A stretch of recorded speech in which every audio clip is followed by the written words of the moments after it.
मेरे इंडस्ट्रीज भाइयों, आपसे हाथ जोड़ के रिक्वेस्ट है कि जो गरीब जनता है, पब्लिक है, इनका इंजेक्शन लगा के खून मत निकालो और इनका खून मत पियो। थोड़ी अच्छी सैलरी इन्हें भी दो। गवर्नमेंट ने रेट कम कर रखे हैं, लेकिन आप तो समझदार हो, 5-6 हज़ार में किसका घर चलता है यार। जब तुम्हारी गाड़ियों का पेट्रोल भी 20-30-60 हज़ार रुपये हो जाता है, दूसरा आदमी 6 हज़ार में घर कैसे चलाएगा। थोड़ा सोच समझ के काम करो यार। खून मत पियो पब्लिक का, ठीक है। मैं भी कंपनी का मालिक ही हूँ, मैं कोई मजदूर नहीं हूँ, ठीक है। और शुरू से मालिक ही रहा हूँ मैं। मैंने हमेशा अच्छी तनख्वाहें दी है और बहुत बड़ी कंपनी थी मेरी, दोबारा हो जाएगी। ऐसा नहीं है कि तुमसे बड़ी होगी, दोबारा बहुत बड़ी होगी, क्योंकि मैं मजदूर को साथ लेके चलता हूँ और पब्लिक मेरा साथ देती है। पब्लिक का तुम साथ दो, देखो पब्लिक कितना साथ देगी तुम्हें तो आसमान पहुँचा देगी। तुम उनका खून पीते हो ना, उसकी वजह से तुम बहुत स्लो तरक्की कर रहे हो। भाई मैं अगर नीचे हुआ ना, तो मेरे भाई ने पीठ में छुरा घोंपा इसकी वजह से। बाहुबली को मारा था, उसकी पीठ में छुरा घोंप के सामने मार के बताता ना, तो पता चलता, ठीक है। जब मैं कंपनी चलाता था ना, कोई माइका लाल पैदा नहीं था जो मेरे से बात भी कर जाए। बड़ी से बड़ी कंपनी के मालिक हो भी जाते थे, क्या समझ रहे हो। मीटिंग भी नहीं मिल पाती थी मुझसे, बात कर रहे हो। बहुत बड़ी कंपनी थी मेरी, 400 कंपनी के ऊपर सेक्रेटरी था मैं। यामा, डेंसो, डेल्फी, पेप्सी, मोजरवियर, प्रिया गोल्ड, वीडियोकॉन, पैनासोनिक, ये सब कंपनियां मेरे ग्रुप में थी, इनके ऊपर सेक्रेटरी था मैं, ठीक है। दोबारा हो जाएगी मेरी कंपनी बड़ी, लेकिन मैंने तुम्हारी तरह ना खून नहीं पिया कभी मजदूर का।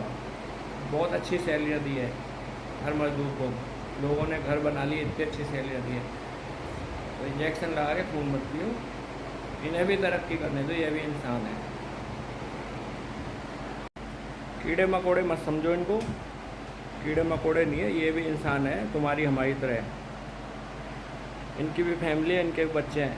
तुम लोग कीड़े मकोड़े समझ रहे हो ना इनको, अपने आप को इंसान समझो, इनको कीड़े मकोड़े और कीड़े मकोड़ों की तरह ट्रीट करते हो। ये सब गलत बातें हैं, ठीक है। ये लोग परिस्थिति के मारे हुए, इनका थोड़ा साथ दो, ये भी तरक्की करें, ये भी अच्छे से रहें, ठीक है, ताकि देश तरक्की करे। यार हद है ना रिकॉर्ड की। तुम्हारी गाड़ी का पेट्रोल 20 हज़ार हो जाता है, दूसरा बंदा 5 हज़ार में घर चला रहे, उसको कहते हो कि तुम अपने खर्चे कंट्रोल कर। अबे कहाँ से कंट्रोल करेगा भाई खर्चे, हैं।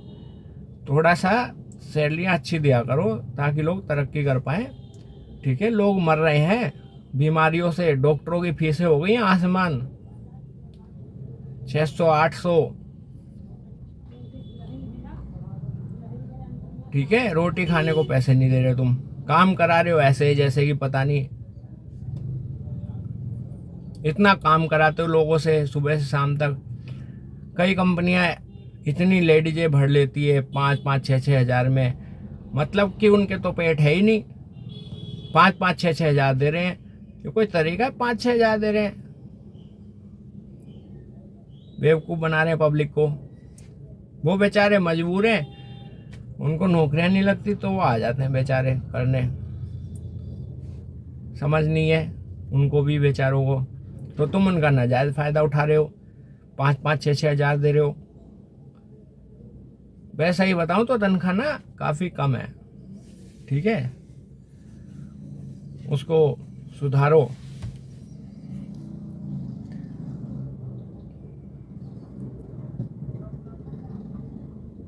उनको भी इंसान समझो, वो कीड़े मकोड़े नहीं है भाई। उनको भी थोड़े से रास्ते बताओ कि कैसे वो तरक्की करें। काम करवा लो, लेकिन तरक्की के रास्ते तो बताओ लोगों को। 1996-97 की बात होगी, तो मेरे कई वर्कर मुझसे मार्केट में उस वक्त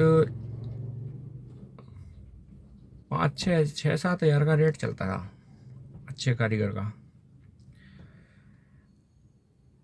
लेकिन मेरे जो वर्कर थे ना, वो मुझसे लगभग 40-45 हज़ार रुपये ले जाते थे। 50% वर्कर तो सैलरी बहुत ही अच्छी लेते थे, क्योंकि मैं वो बंदा नहीं था कि मैं अकेला कमाऊं और बाकियों का खून चूस लूं। ऐसा मैंने कभी करा ही नहीं है। मेरी कंपनी ने तरक्की करी है तो मेरे वर्करों में स्टाफ ने भी तरक्की करी हमेशा। उस ज़माने में जब बड़े बड़े रईस लोग मोबाइल रखते थे, मेरी कंपनी के मैनेजर और मेरी कंपनी में जो फिटिंग करने जाता था ना साइटों पे ऑन साइट, वो उसके पास भी पेजर होता था जब पेजर आया था। तो मेरा तो रूल यह है कि खुद भी कमाओ और दूसरों को भी कमाने दो। तो बाकी मालिक क्या सोचते हैं तो मैं ये नहीं जानता, लेकिन जितने भी कंपनियों के अच्छे मालिक हैं जो भी बड़ी कंपनियां हैं, जो भी अच्छे मालिक हैं, वो वर्कर का भी भला चाहते हैं, स्टाफ का भी भला चाहते हैं। तो अगर आपका मालिक मक्खी चूस है, कंजूस है, तो आप उसको जल्दी से जल्दी छोड़ दो, क्योंकि वो आपकी ज़िंदगी बर्बाद कर देगा। सबसे पहले तो आप एक अच्छा कंपनी ढूंढो जहाँ पर अच्छा मालिक हो, जो आपको पैसे देना चाहता हो। और जब आप ऐसी कंपनी ढूंढ लोगे तो फिर आपको तरक्की से कोई नहीं रोक सकता। आप देख लो, मेरी कंपनी में भी जिस वक्त 6,000 रुपये होते थे बाकी कंपनियों में, तो मेरे वहाँ पर वर्करों ने 45-45 हज़ार रुपये कमाए हैं। लोगों ने अपने मकान बना लिए उस ज़माने में। ठीक है, मेरे वर्करों के घर में फ्रिज, टीवी, एसी सब होता था। आप ये समझ लो उस ज़माने में। तो उस ज़माने के 45 हज़ार आज के तो 4-5 लाख रुपए हो गए। ज़माना बहुत बदल गया है। उस वक्त जो मकान हुआ करते थे ना 3-4 लाख रुपए के, 10-12 लाख के कोठियाँ जो होती थी, आज की डेट में वो 3-4 करोड़ की है। उस ज़माने की बात कर रहा हूँ मैं। आज की डेट में तो 45 हज़ार आप कमा लेते हो, लेकिन वो 45 हज़ार जीरो के बराबर है। ठीक है, आप मकान नहीं खरीद सकते। वो लोगों ने तो मकान खरीदे ना, मकान खरीदे, सब कुछ उन्होंने खरीदा। तो ऐसा नहीं है आप दिल लगा के काम कर। सबसे पहले आपको चूज करना पड़ेगा कि मालिक आपके पैसे बढ़ाना चाहता है या आपको 6-7 हज़ार में निचोड़ के मार देना चाहता है। 6-7 हज़ार में ना घर का खर्चा नहीं चलेगा, बिल्कुल गलतफहमी में मत रहना। तो कई कंपनियां ना आज की डेट में भी 6-7 हज़ार रुपये तनख्वाह दे रही है। मेरे को समझ में नहीं आता कि वो इनका खून चूस के क्या करना चाहते हैं। वो तो मजदूरों का खून चूस रहे हैं इंजेक्शन लगा के। ठीक है, खुद तो करोड़पति बनना चाहते हैं और मजदूरों का खून पी लिया उन्होंने। भाई इन्हें भी जीने दो। ठीक है, एक तो गवर्नमेंट भी सोई हुई है। गवर्नमेंट ने लेबर रेट कर रखा है 6-7 हज़ार रुपये। 6-7 हज़ार रुपये में मैं बताऊँ कि बंदे का राशन नहीं आता है तो बंदा कैसे क्या करेगा, मेरे तो समझ में नहीं आता। तो मैं तो अपनी कंपनी में भाई कम से कम जो हेल्पर भी होता है ना, उसको भी कम से कम भी 10,000 से स्टार्टिंग देता हूँ मैं। पहले भी कई कंपनियों के मालिकों से मेरा झगड़ा हो चुका है। जब मेरी बड़ी कंपनी थी तब वो लोग कहते थे तुम 30-35 हज़ार क्यों देते हो लोगों को, हमारे वर्कर भग जाते हैं। मैं कहा भाई भग रहे हैं तो अपने लड़कों की तनख्वाह बढ़ाओ, मुझसे लड़ने मत आओ। मैं कम नहीं करूँगा, तुम्हारे हिसाब से मैं नहीं चलूँगा। अभी भी मेरे लड़के काफ़ी अच्छी सैलरियाँ उठा रहे हैं। जैसे जैसे काम सीख जाएंगे वो अपना बढ़वा लेंगे। अभी भी कुछ लड़के हैं जो, मतलब कि मैं तो अभी वर्कर की बात कर रहा हूँ, स्टाफ तो ज़्यादा सैलरी लेता है। जो वर्कर है, जो फिटिंग वगैरह पे जाते हैं, तो वो मेरे पास से अभी भी जो स्टार्टिंग लेवल है मेरी कंपनी का, दोबारा से स्टार्ट करी है, तो वहाँ पर अभी भी मैं मतलब कि कोई 15, 17, 20, 22 इस तरह की सैलरी दे रहा हूँ मैं। 10 तो बिल्कुल बेसिक को दे रहा हूँ, जो बिल्कुल हेल्पर होते हैं ना, इनको कुछ भी नहीं आता बेचारों को, और पढ़े लिखे भी नहीं है। तो आप अच्छे मालिक चुनो, अच्छी कंपनियां भी है, ठीक है, बेकार मालिक भी है। अच्छी कंपनियों में जो ढूंढो, जो कम से कम आपकी बेसिक ज़रूरतें तो पूरी करें।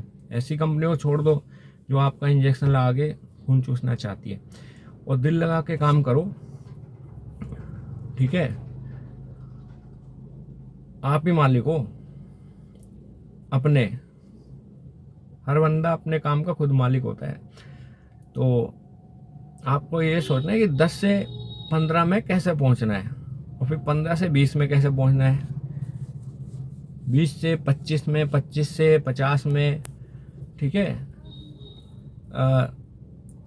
आप भी कमा सकते हो, लेकिन आपको रास्ता सही ढूंढना पड़ेगा। अगर ऐसे चंगुल में फंस गए जो कि बिल्कुल नींबू निचोड़ के देता है, वहाँ नहीं पनप पाओगे। अगर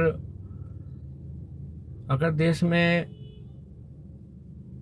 50% बेकार कंपनियां ना, 50% अच्छी भी कंपनियां हैं। टाटा जैसी बहुत अच्छी कंपनियां हैं जो बहुत बड़ी बड़ी सैलरियाँ भी देती हैं, लाखों रुपए में भी सैलरियाँ देती है। आप पढ़े लिखे लोग हो, उनमें ट्राई करो। और जो नहीं हो पढ़े लिखे तो छोटी कंपनी वो देखो, 7,000 में अपना कॉम्प्रोमाइज़ मत करो। तुम कॉम्प्रोमाइज़ करते हो तो ही वो मतलब कि उनकी कंपनियां चल रही है। अच्छी डिमांड करो, सारे लोग मिलके बोलोगे भाई हमारा खर्चा नहीं चलता 5-6 हज़ार में, तो देने पड़ेंगे सेठ को पैसे, ऐसी बात नहीं है। लेकिन बोलोगे तभी, जब तक बच्चा रोएगा नहीं माँ दूध पिलाएगी नहीं। कॉम्प्रोमाइज़ करे बैठे हो, ठीक है, कि मजदूर नहीं है, इतने भी मजदूर नहीं है, लेकिन क्या है कि कॉम्प्रोमाइज़ ज़्यादा कर लेते हैं लोग। मेरे को तो मजदूर नहीं मिल रहे, मैं बताऊं, मैं तो ढूंढता रहता हूँ, तो अच्छे मजदूर तो मेरे को मिल ही नहीं रहे अभी तक। कि मेरे को तो कम से कम अभी भी 100-150 लोगों की ज़रूरत है, तो अभी नहीं मिल रहे, अच्छी टीम नहीं मिल रही। सैलरी मैं अच्छी देता हूँ, ठीक है, लेकिन हाँ मिल जाएंगे मेरे पास। और मेरे मजदूर 10,000 रुपये टक के नहीं रहेंगे। मेरी दोबारा से 40-50 हो सकता है लाख रुपए भी आज की डेट में कमा ले, तो कोई बड़ी बात नहीं है। जितनी मेहनत करेंगे, मैं किसी के हाथ पाँव रोकता नहीं हूँ। अपना कमाओ और अपना खाओ।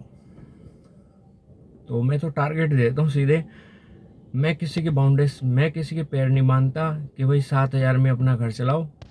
मैं तो लोगों को देता हूँ टारगेट कि ये टारगेट पूरा कर लो तो इतने कमा लो, 10,000 का टारगेट कर लो तो 15,000 कमा लो, 15,000 का टारगेट कर लो तो 20,000 के रास्ते बताता हूँ। मैं रास्ते बताता हूँ उल्टा, कि 15 का हो गया तो अब तुम 20 में कैसे जाओगे। मैं तो अपने कंपनी के वर्करों को उल्टा रास्ते बताता हूँ। और अच्छा मालिक वही होता है जो अपने वर्करों को भी रास्ते बताए कि वो कैसे ज़्यादा कमा सकता है। क्योंकि देखो महंगाई बहुत ज़्यादा है, तो मालिकों को भी मजदूरों का साथ देना पड़ेगा। आप भी किसी भी काम में, आपका कोई भी काम हो, तो मैं मालिकों से भी रिक्वेस्ट करता हूँ कि थोड़ा मजदूरों की भी मुसीबतों को समझें और इनके थोड़े पैसे वैसे बढ़ाएं। इतने कम पैसे में ना घर चलता नहीं है। आप तो हर साल एक एक कंपनी खरीदते जाते हो, हर साल आपको एक कंपनी और खरीद लेनी है 3-4 करोड़ की, 10 करोड़ की। लेकिन आप ये तो देखो कि इंजेक्शन लगा के इनका खून क्यों पी रहे हो। इनका तो किसी का बच्चा बीमार हो रहा है, कोई हॉस्पिटल में है, कोई मर रहा है, तो आंखें खोल के थोड़ा सा देखोगे तो कोई बहुत ज़्यादा फर्क नहीं पड़ेगा। ये तो अपनी मेहनत का ही पैसा मांगते हैं, इनकी मेहनत का पैसा इन्हें दो, जैसे मैं देता हूँ, ठीक है। टारगेट चाहिए इनसे, टारगेट ले लो, लेकिन इनकी मेहनत का तो दो इनको, ताकि ये लोग भी कुछ तरक्की कर पाएँ। और तरक्की एक आदमी की तरक्की करने से तरक्की नहीं होगी देश की तरक्की तब होगी जब एक एक आदमी तरक्की करेगा। जीडीपी अकेले एक आदमी की नहीं होती है, खाली अंबानी बन जाए उससे कुछ नहीं होने वाला है। सारा देश जब तरक्की करेगा, हर बंदे की परचेजिंग पावर बढ़ेगी, उससे देश की जीडीपी बढ़ेगी। अगर देश की ग्रोथ चाहते हो कि हाँ भाई देश कंगाली में ना जाए, तो भाई हर एक बच्चा, हर एक नागरिक, हर एक मजदूर, सबकी तरक्की होनी चाहिए। विदेशों में जो अच्छी कंट्री है पैसे वाली, आप देखो वहाँ पर सैलरी किस लेवल की है और क्या क्या फैसिलिटी मिलती है। तो हिंदुस्तान में भी ऐसा ही दौर आएगा, उसमें उसके लिए जो गवर्नमेंट है उसको भी समझना पड़ेगा और इंडस्ट्रियलिस्ट है उसको भी समझना पड़ेगा और मजदूर को सबसे पहले समझना पड़ेगा, क्योंकि मजदूर का शोषण हो रहा है और मजदूर को रोना आता नहीं है, मेहनत करनी आती है बस। सुबह बेचारे लग जाते हैं सुबह को। आज की डेट में देखो हालत क्या है कि आदमी को अपने बारे में सोचने का भी वक्त नहीं है। सुबह को उठ के वो 9 बजे पहुंच जाता है कंपनी और सारा दिन काम करता है। मेहनत करने वाले आदमी को नींद की गोली की जरूरत नहीं पड़ती, वो शाम को ऐसा टूट के सो जाता है कि सुबह को ही उठता है। ठीक है, और फिर घर में 100 बीमारियां होती हैं, कोई बीमार है, ठीक है, ये ख़त्म है वो ख़त्म है, तो वो सब टेंशनें सब देखनी पड़ती हैं। और कई मजदूर तो बेचारे ओवर टाइम भी लगाते हैं अपना घर चलाने के लिए, तो उनके पास ना सोचने का भी टाइम नहीं है कि मैं कैसे इस चंगुल से निकलूं। तो मालिकों से रिक्वेस्ट है कि आप भी लोगों की मदद करें। जो लोग ज़्यादा चंगुल में फंसे पड़े हैं महंगाई के, उनको थोड़ा निकलने में मदद करें। भाई आपका मजदूर अगर तरक्की करेगा तो आपको भी तो दुआ देगा। तो ऐसा ना सोचें कि इनका इंजेक्शन लगा के खून ही निकालना है, खून निकाल के पिए जा रहे हो, ये कोई अच्छी बात नहीं है। इंसान आप भी हो, ये सारा पैसा यहीं धरा रह जाएगा, एक दिन आप भी मर जाओगे, तो कुछ पुण्य का काम भी कर लो। भाई कंपनी मैंने भी बनाई थी और मेरी कंपनी इतनी बड़ी थी कि जो तुम अपने आप को रईस समझ रहे हो ना, कुछ नहीं थे। मेरे से मीटिंग भी नहीं कर पाते तो तुम जैसे लोग जो अपने आप को रईस समझ रहे हो ना कि मेरे पास 4 कंपनी है 10 कंपनी है। दुबई में कंपनी थी उस बंदे की, यहाँ भी बहुत बड़ी कंपनी थी, ठीक है, लगभग 2500 स्क्वायर मीटर बात कर रहा हूँ मैं, फुट नहीं बात कर रहा हूँ। ऐसी कम से 5-6 कंपनियां इधर थी और दुबई में भी कंपनियां थी। ऐसे ऐसे बंदे मुझसे मीटिंग नहीं कर पाते थे। आया था, मैंने मना कर दिया था, भाई टाइम नहीं है, ठीक है। तो क्या बात कर रहे हो तुम लोग के, तुम बहुत अमीर हो, कुछ अमीर नहीं हो, ठीक है। बहुत बड़ी कंपनी थी, बहुत बड़ा कारोबार था। यामा, डेंसो, डेल्फी, पैसी, मौजर भी, ये सब मेरे, इनके ऊपर मैं सेक्रेटरी था, ठीक है। तो इंजेक्शन लगा के खून पीना बंद कर दो, सही बता रहा हूँ। पैसा कहीं है ना, तुम छाती पे रख के ले नहीं जाओगे, यहीं छूट जाना है सारा। कि तुम जो गिनती कर रहे हो ना कि 1 करोड़ 10 करोड़ 100 करोड़ 1000 करोड़, ये सारी गिनती यहीं रह जानी है। तो पाप, इतना पाप कमा के कहाँ लिया, पाप जरूर जाएगा तुम्हारे साथ। जो तुम पाप कमा रहे हो ना, जो पाप कमा रहे हो जिससे लोग भूखे मर रहे हैं, ये पाप जरूर कमा रहे हो, ये जरूर जाएगा तुम्हारे साथ। जब ऊपर गिनती होगी ना कितने लोग तुम्हारी वजह से मरे हैं, ठीक है, तो उसका जवाब तुम्हें देना पड़ेगा। तो देश के प्रति ईमानदार बनो, ठीक है। कमाओ, मैं कोई मना कोई कर रहा हूँ कि कंपनियां मत बनाओ, बहुत अच्छे से बनाओ, मैं भी बनाता था, लेकिन मैं किसी के ना मजदूर का खून नहीं पीता था, मैं लोगों की मदद करता था। कभी भी जाके पूछ लेना, मेरे जहाँ पर मेरी कंपनी थी पूरे शहर में पूछ लेना जाके, वो यही बताएंगे कि हाँ भाई मान सिंह बहुत लोगों की मदद करता था, जो भी पहुँच जाता था उसकी मदद करता था, पैसे से मदद करता था, किसी को पुलिस की ज़रूरत है तो उसमें भी मदद करता था, किसी को कोई झूठा क्रिमिनल साबित कर दिया है और वो क्रिमिनल नहीं है तो उसकी भी मैंने मदद करी। हर तरह की लड़ाई में लोगों के साथ दिया है मैंने। और कोई मर रहा है तो उसको पैसे भी दिए, लाखों रुपए दिए, उस जमाने के लाखों आज करोड़ों हैं, दिए हैं। मैं मजाक नहीं करता, आप जाके पूछ लेना किसी से भी कि हाँ सच बोल रहा हूँ कि झूठ बोल रहा हूँ, ठीक है। जितने में तुम्हारी कंपनियां खुल जाती है ना, उतने पैसे में दान कर देता था किसी ज़माने में। तो ज़्यादा खून पीने से कुछ नहीं होने वाला, ठीक है।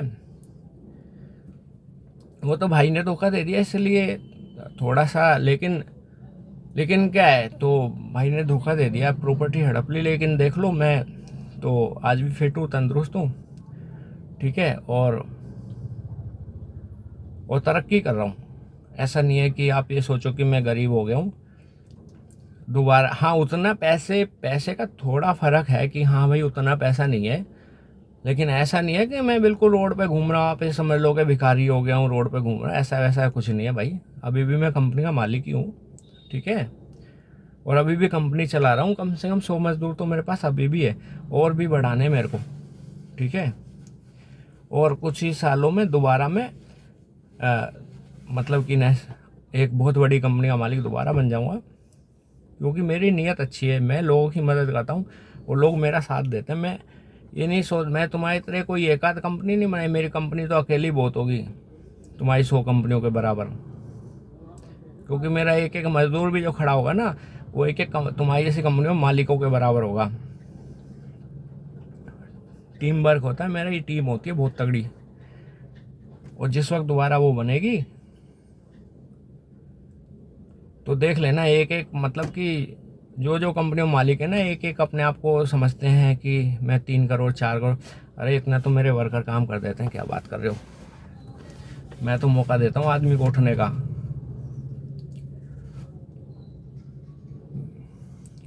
कितने वर्कर कंपनियों मालिक बन चुके हैं, ठीक है,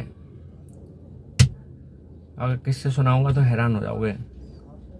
वर्कर तक कंपनियों मालिक बन चुके हैं। तो मैं तो भाई रास्ता बताता हूँ, साथ देता हूँ, आप मेरे साथ आओ, काम करो, और बाकी कंपनी वाले भी भाई थोड़ा सा ज़्यादा इंजेक्शन ना लगाएं, खून ना पिए, ये अच्छी बात नहीं है। पैसा सब यहीं रह जाना है, ठीक है, एक झटका नहीं लगेगा, पता नहीं चला ये पैसा कहाँ गया।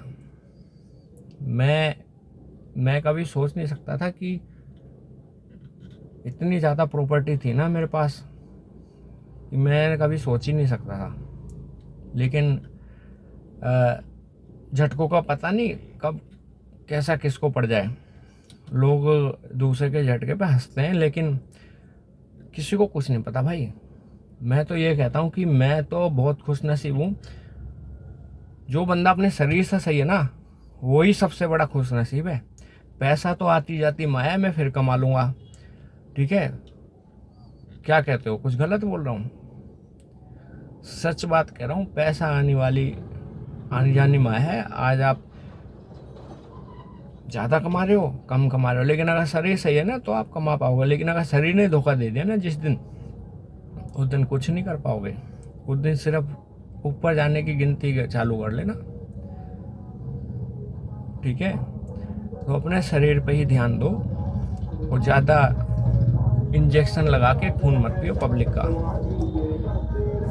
ठीक है।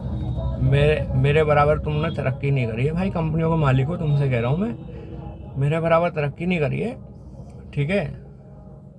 उस ज़माने में नंबर 1 कंपनी थी मेरी, और दोबारा भी करके बता दूंगा। ये मत सोचना कि मान सिंह ख़त्म हो गया है। मान सिंह तो भाई लोहा है, ख़त्म होने वाली चीज़ नहीं है। दोबारा खड़ा होकर बताएगा, और फिर दोबारा इतनी बड़ा एम्पायर खड़ा करेगा। तुम लोग देखते रह जाओगे। तुम 1-2 कंपनी गिना रहे हो ना, 4-5 करोड़ की, 10 करोड़ की, ऐसी कुछ नहीं रह जाएंगी मेरे सामने दोबारा से। तूफान आएगा, तुम सबको उड़ा के ले जाएगा। तुम ये सोचते हो तुम ही बिजनेस जानते हो, अरे बिजनेस की तुम ABCD नहीं जानते। दिखाएंगे अभी तुम्हें बिजनेस। बस तुम्हें मेरी राय है कि इन लोगों का इंजेक्शन लगा के खून मत पियो, ज़्यादा गरीबों को मत चूसो। थोड़ा इन्हें, अगर गवर्नमेंट ने नहीं भी दिए तो तुम अपनी जेब अपने से दो यार। कोई ऐसी कोई बात कोई है, 10,000 से नीचे घर नहीं चलता है, और तुम लोग 5-6 हज़ार देते हो। बेशर्मी की हद है। रिकॉर्ड तोड़ बेशरम भरे पड़े इंडिया में, बस अपना अपना पेट भरे। मैं कह रहा हूँ कि अगर तुम 6,000 में तुम घर चला दो ना तो मैं मान जाऊँ अपना।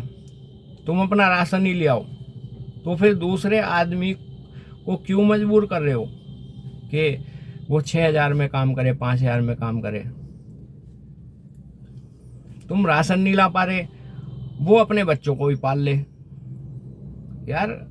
हद है ना रिकॉर्ड की। तुम्हारी गाड़ी का पेट्रोल 20,000 हो जाता है, दूसरा बंदा 5,000 में घर चला रहे, उसको कहते हो कि तुम अपने खर्चे कंट्रोल कर। अबे कहाँ से कंट्रोल करेगा भाई खर्चे हैं? थोड़ा सा सैलरियाँ अच्छी दिया करो ताकि लोग तरक्की कर पाएँ, ठीक है। लोग मर रहे हैं बीमारियों से, डॉक्टरों की फीसें हो गई हैं आसमान, 600-800, ठीक है। रोटी खाने को पैसे नहीं दे रहे, तुम काम करा रहे हो ऐसे ही जैसे कि पता नहीं, इतना काम कराते हो लोगों से सुबह से शाम तक। कई कंपनियां इतनी लेडीजें भर लेती है 5-5, 6-6 हज़ार में, मतलब कि उनके तो पेट है ही नहीं, 5-5, 6-6 हज़ार दे रहे हैं। ये कोई तरीका है 5-6 हज़ार दे रहे हैं? बेवकूफ़ बना रहे हैं पब्लिक को। वो बेचारे मजबूर हैं, उनको नौकरियां नहीं लगती तो वो आ जाते हैं बेचारे करने, समझ नहीं है उनको भी बेचारों को। तो तुम उनका नाजायज़ फ़ायदा उठा रहे हो, 5-5, 6-6 हज़ार दे रहे हो। वैसा ही बताऊं तो तनख्वाह ना काफ़ी कम है, ठीक है, उसको सुधारो।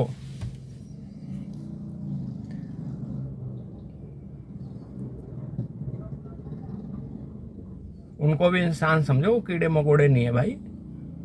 उनको भी थोड़े से रास्ते बताओ कि कैसे वो तरक्की करें। काम करवा लो लेकिन तरक्की के रास्ते तो बताओ लोगों को।